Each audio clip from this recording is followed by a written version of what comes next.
మా వాళ్ళంతా చూస్తారు రా.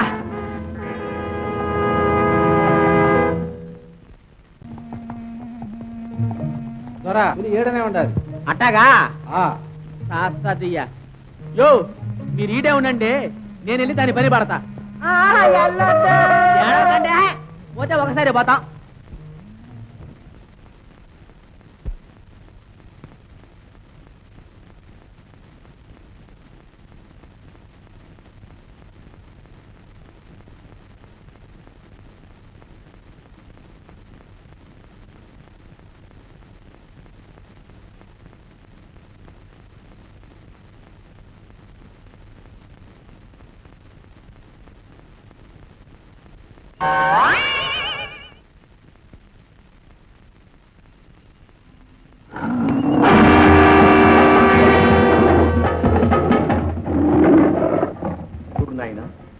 నీకొక మహామంత్రం ఉపదేశిస్తాను, అది ప్రాణాపాయ సమయంలో ఉపయోగించు. ఓం రయం ఠకుభర.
ఏం చేశాం?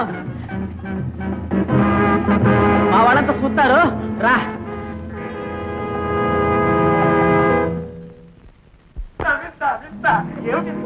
మన శ్రీ శ్రీ శ్రీ మర్యాదరామన్ గారు వచ్చేసారు ప్రభు. వచ్చేసారా?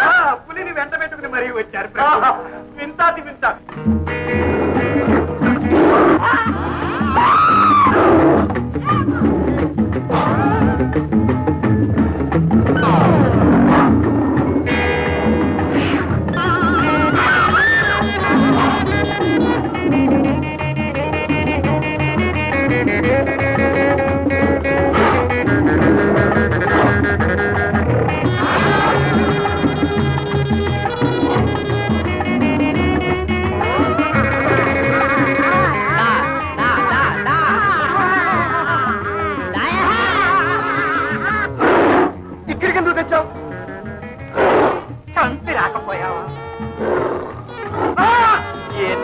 బెదిరిపోతాడారు సేనాధిపతి. ఈ సజ్జారం ఎట్టగా ఉండదే, మంత్రులు కళ్ళు కనిపిస్తుండాయా, అందుకనే మీరంతా చూస్తారని బతుకున్న దాన్నే పట్టుకొచ్చా. శభాష్ రామన్న, ఘనంగా సన్మానించారు. రండి రండి రండి రండి.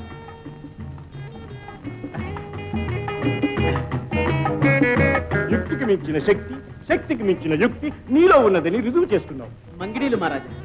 నీవు చల్లగా ఉన్నంత కాలం మాకు, మా ప్రజలకు ఏం భయం లేదు. ఇద్దరు నాదే ఉంది దేవుని దయ.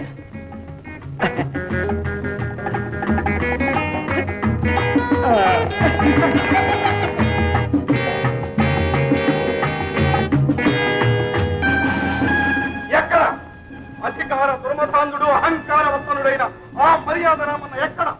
యుద్ధానికి సిద్ధంకమని వర్తమానం పంపితే తీరికలేదని మాకు తేలిక సమాధానం పంపుతారా? ఈ సంగ్రామశివుడు అంటే నిలక్షణ.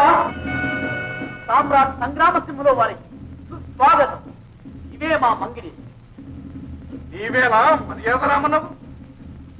అవును, నేనే. చాలా శ్రమపడి వచ్చినట్టున్నారు. కూర్చోండి. మేము వచ్చింది కూర్చోటానికి కాదు, యుద్ధానికి. యుద్ధమా? ఎవరితో? రామన్న, ఏమిటా పిచ్చి ప్రశ్న? ఇప్పటికైనా సవ్యంగా సమాధానం చెప్పు. చేత కాదని చేతులు జోడించి సామంతుడు అవుతావు, లేక యుద్ధానికి సిద్ధమవుతావు?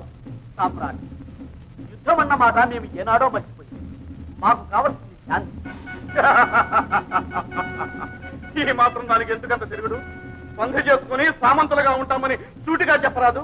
ఇలా యుద్ధాలు చేసి ప్రాణాలు తీసే బదులు కావలసిందేదో స్నేహంగా అడగరాదా? బంగార మాధనమా, ఏం కావాలి? చావడం తప్పడం అంటే సహించం కానీ బ్రతుకుతామంటే ప్రాణాలైనా ఇస్తాం. నువ్వు ఇచ్చేవాడవు, మేము పుచ్చుకునేవాళ్ళమునా? కూడా మా సంగతి నీకు ఇంకా తెలియదు. అజపుల గజపుల బీజపుల ఫీసుల గర్వం కర్వం కావించి అపరాధనం చేయాలనిపించుకున్నాం. అందుకుంటే నిన్ను నీ దేశాన్ని ఒక క్షణంలో సర్వనాశనం చేయగలం. చేసి ఎవరిని పాలిస్తారు, ఏం తింటారు? చివరకు మీకు మిగిలేది మాతో పోరాడే శక్తి లేక నీటి వాక్యాలు శాంతి సందేశాలు చదువుతున్నావా? పిరికి పంత. సామ్రాట్, ఇది పిరికితనం కాదు, చరిత్ర చెబుతున్న సత్యం. అంగవిహీనులై, అనాథులై, ఆకలి మంటలతో అల్లాడే ప్రజలు అహర్దిశను మిమ్మల్ని శిక్షిస్తూనే ఉన్నారు. ఆ ఉసురు మీకు తగలదా? రామన్న, ఒక మనిషిని చంపితేనే హంతకుడని శిక్షిస్తున్నారు. యుద్ధాల పేరుతో కొన్ని కోట్ల మందిని చంపే మీరు హంతకులు కారా? అయినా బ్రతికించే శక్తి లేని మనకు చంపే అధికారం ఎవరిచ్చారు? రామన్న, మాకు ప్రేమించడమే కానీ ద్వేషించడం తెలియదు. పాపం, మీరు యుద్ధాలు చేసి జీవితంలోని మాధుర్యాన్ని మర్చిపోయారు. మాతో 10 రోజులు కలిసిమెలిసి ఉండండి, అప్పుడు నిర్ణయిద్దాం యుద్ధమో శాంతి. ప్రభువుల వారు మా తగువు తీర్చాలి. క్షమించండి, ఈ తగువేదో తీర్చి మాట్లాడుకుందాం. కూర్చోండి. ఏమిటి మీ తగు? ప్రభు, నా పేరు భూషయ్య. నేను ఈ శేషయ్య గారి దగ్గర పొలం కొన్నాను. ఆ పొలం దున్నుతూ ఉంటే నాగలికి తగిలి భూమిలో నుంచి విలువైన వజ్రాలు రత్నాలు దొరికాయి. వీటిని నేను ఇస్తానంటుంటే ఈ శేషయ్య తీసుకోనంటున్నాడు ప్రభు. ఎలా తీసుకోను ప్రభు? గట్టు పుట్ట చెట్టు చేమాతో సహా పొలాన్ని ఈ భూషయ్యకి అమ్మించాను. ఆ పొలంలో వజ్రాలు దొరికినా వడగళ్ళు దొరికినా అతనికే కదా ప్రభు. ప్రభు, ఆ భూమిపైన ఉన్నవే నాకు అమ్మాడు కానీ భూగర్భంలో దొరికింది నాది ఎలా అవుతుంది చెప్పండి? ఈ వజ్రాలు ఆ భూమిలో ఏ నాటి నుంచి ఉన్నాయో నాది కాని దాన్ని తీసుకుని నన్ను పాపం ముట్టకట్టుకోమంటారా? మరి నన్ను నరకంలో పడమంటారా? నేను అది తీసుకోను. నేను అంతకంటే తీసుకోను. నేను అసలు ముట్టుకోను. నాకు అక్కర్లేదయ్యా. నాకు అసలు నేను తాకలే నాకు ఆశే లేదండి. నాకు అసలు వద్దు. సామ్రాట్, ఇలాంటి తగు మీ రాజ్యంలో వస్తే మీరు ఎలా పరిష్కరిస్తారు? ఇలా వజ్రాలంటూ దొరికితే వద్దని వాదించుకునే వ్యక్తులే మా రాజ్యంలో లేరు.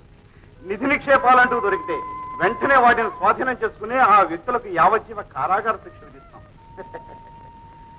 భూషయ్య, నీకు పిల్లలున్నారా? నాకు ఒక కుమారుడు ఉన్నాడు. శేషయ్య, మరి నీకో? ఒక్క కుమార్తె ఉంది ప్రభు. అలాగా? అయితే వాళ్ళిద్దరికీ పెళ్లి చేసి ఆ వజ్రాలు వాళ్ళకి ఇవ్వండి. అలాగే ప్రభు. శ్రీ శ్రీ శ్రీ మర్యాద మహారాజు. రామన్న గారు, మంచితనంతో దానవుని కూడా దేవునిగా మార్చగలమని నిరూపించాను. మీ రాజ్యం రామరాజ్యం. మీ ఆశయాలు మా అందరికీ శిరోధార్యాలు. ఇంతకు ముందు మిమ్మల్ని శిక్షించాలని వచ్చాను, కానీ ఇక ముందు మీ దగ్గర శిక్షణ పొందటానికి వస్తాను. అయ్యయ్యో, ఎంత మాట! మన స్నేహం ఎప్పుడూ ఇలాగే ఉండాలి. అదిగో, ఈ శాంతికి చిన్నాలుగా ఈ పావురాన్ని మీకు సమర్పిస్తుంది. స్వీకరించండి.